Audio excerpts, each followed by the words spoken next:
नमस्कार दोस्तों, स्वागत है आप सबका मम्मा कुक सेमी चैनल में। तो आज मैं बनाने जा रही हूँ एक बहुत ही हेल्दी वर्जन ऑफ पिज़्ज़ा। क्योंकि मेरे बेटे को पिज़्ज़ा बहुत पसंद है, तो मुझे उसे रेगुलर इंटरवल पे पिज़्ज़ा बना करके देना पड़ता है। और मैं बाहर के खाने को इतना आपको पता ही है थोड़ा अवॉइड करती हूँ।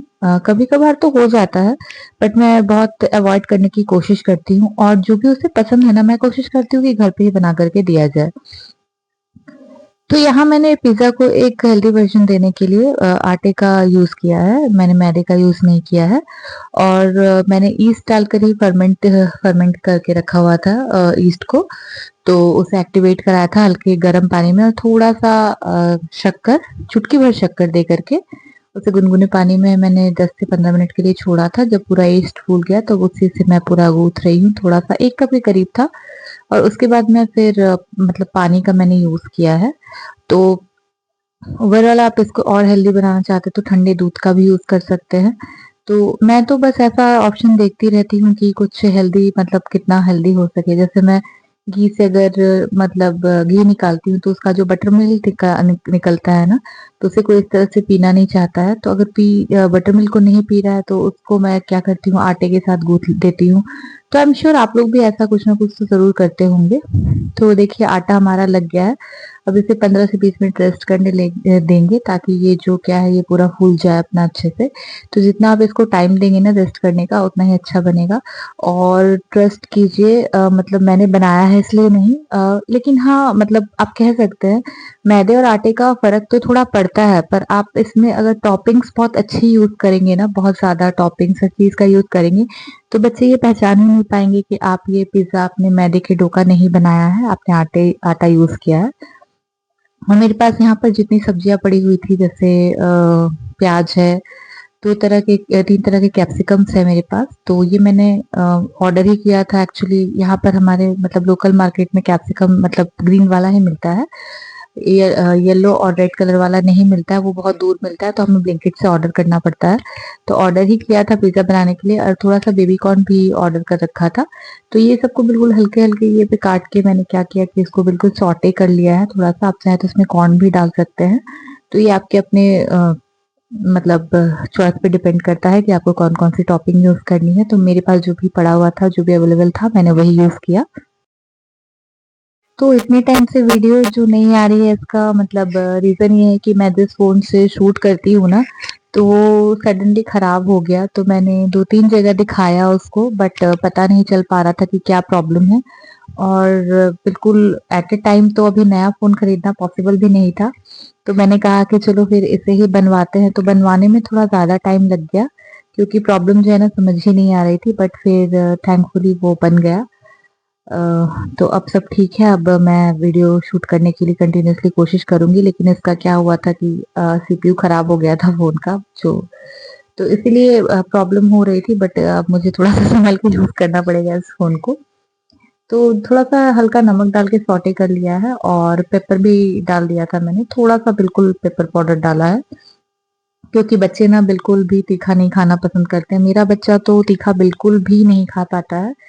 तो आप लोग अपने हिसाब से पेपर को एडजस्ट भी कर सकते हैं। मैंने हाफ टी स्पून तक लिया था और इसको बस सौटे किया है बटर में और कुछ भी नहीं किया है। देखिए आप, मैंने बहुत ही सिंपल रखा है। टॉपिंग्स की जगह आप जैलपेनोज़ भी यूज़ कर सकते हैं, ठीक है ना? तो वो आपके अपने मतलब चॉइस पे डिपेंड करता है। मैंने सब कुछ ही एकदम बिल्कुल देख सकते हैं आप एक साथ ही भून दिया है। तो बहुत ही अच्छा लग रहा था ये। तो इससे क्या हुआ ना कि चीज़ में मैंने छुपा दी सब्जियाँ, तो वो खा भी लिया उसने। तो मैंने कहीं ब्लॉग में ही देखा था किसी के कि जो कलरफुल बेल पेपर्स होते हैं ना वो बहुत अच्छे होते हैं बॉडी के लिए, तो बच्चों को देना चाहिए।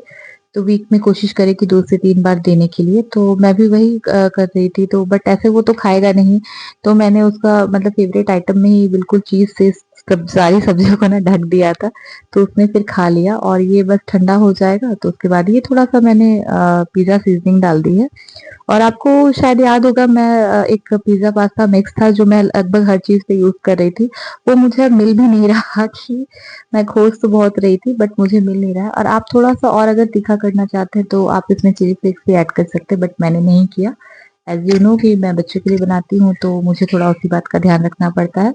तो इतने देरी में तो हमारा पिज़्ज़ा का जो डो है आटा वाला, बिल्कुल हेल्दी वर्ज़न हमारा पिज़्ज़ा का, तो वो भी तैयार हो ही गया होगा। तो चलिए एक नज़र उस पे भी देख लेते हैं। तो पिज़्ज़ा का डो तो तैयार हो गया है। अभी ये मेरे पास मोज़रेला चीज़ है जो मैं इसको ग्रेट करूँगी। तो गड़बड़ हो गई मुझसे, मुझे श्रेडेड ही मँगवाना चाहिए था, बट मैंने ब्लॉक्स मँगवाया। तो अब मुझे इसको शेड करना पड़ रहा है, जो कि बहुत ही टफ टास्क था, क्योंकि बिल्कुल फ्रीजर से निकाल के रखा हुआ था मैंने। और बट फिर भी जैसे तैसे मैंने कर ही लिया। और ये पिज़्ज़ा का डो मतलब हो गया, तो मैं उसको जैसे एक प्लेट में मैं थोड़ा सा रिफाइंड ग्रीस कर लेती हूँ, और उसके बाद पिज़्ज़ा के डो को बस डायरेक्ट जिस प्लेट में मुझे बेक करना होता है, तो मैं उसी में फैला देती हूँ, और फिर फोर्क से ये कर दिया, प्रिक कर दिया। इसमें थोड़ा सा टोमेटो केचप लगाया मैंने, पिज़्ज़ा सॉस नहीं लगाया, क्योंकि अगेन वो थोड़ा-सा स्पाइसी होता है, तो मेरा बेबी खाता ही नहीं है उसको। और इसमें आप चाहे तो थोड़ा-सा मेयोनीज़ भी आप ऐड कर सकते हैं, तो वो ना और टेस्टी लगता है। बस मैंने ऐसे ही एक्सपेरिमेंट के लिए लगाया था, बट वो बहुत अच्छा भी लगा था मुझे।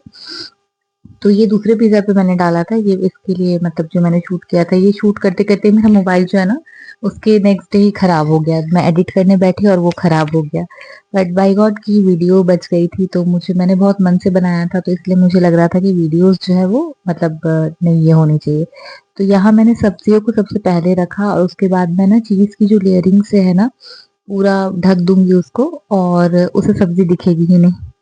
और पता नहीं जब वो बड़ी होके ये सारी वीडियोस को देखेगा ना कि मम्मा उसे किस तरह से सब्जी खिलाती थी, तो आई एम श्योर वो मुझे याद करेगा। और पता नहीं तब तक मैं होंगी कि नहीं उसके साथ, बट फिर भी एक होता है ना, उसके बच्चों को वो दिखाएगा कि देखो मेरी मम्मी मुझे कैसे सब्जी खिलाती थी। और बस मुझे मतलब मैं उसकी मेमोरीज में रहूंगी इसी तरह से, और मुझे बहुत अच्छा लगता है उसके लिए तरह तरह की चीजें बनाना और खिलाना उसे। तो बस मैंने एयर फ्रायर में टेम्परेचर को सेट कर दिया था, 10 मिनट मैंने बेक किया है इसे, और पिज़्ज़ा तैयार है। तो चलिए आप भी इंजॉय कीजिए रेसिपी। अगर रेसिपी अच्छी लगी तो चैनल को सब्सक्राइब कर दीजिएगा। तो ये तो मैं बार बार ही बोलती हूँ कि रेसिपी अच्छी लगी तो चैनल को सब्सक्राइब कर दीजिएगा, और फिर मिलूंगी मैं एक नई रेसिपी के साथ। तब तक के लिए राधे राधे। अपना अपने परिवार का, बच्चों का ध्यान रखिए जी।